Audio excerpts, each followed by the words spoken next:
The Coast Starlight by Hans Ostrom. 1.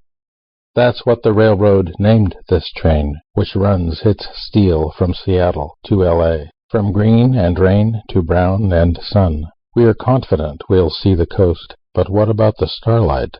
2. California's valley, expansive as an Arctic ice field, drifts by. We see our groceries, splendidly unharvested, but organized like infantry.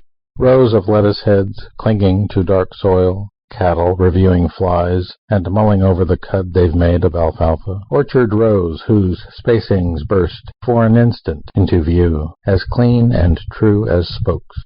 The starlight's ride rocks, shakes, and shoves us.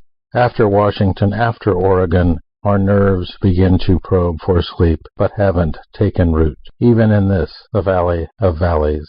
Even in such agitation, we are attentive to small destinations. Well before a porter sings a name, we anticipate a billboard or a water tank, proclaiming we'll be pausing in a town renowned for a single crop grown well. Onion, perhaps, or artichoke, or famous for a company that bottles vanilla, or for the World Tractor-Pulling Championship. 3. Out where cities are zoned industrial and dark, the train tiptoes its absurd mass on diminutive casters, and comes in wailing, as if to warn and surprise somebody both at once.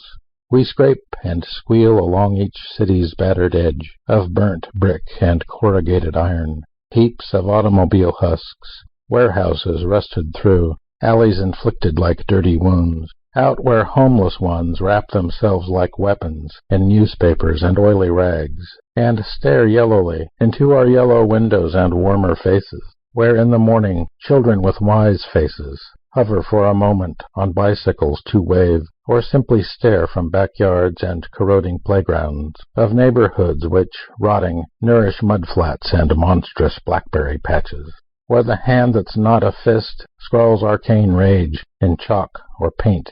4. The coast comes in glimpses, not vistas.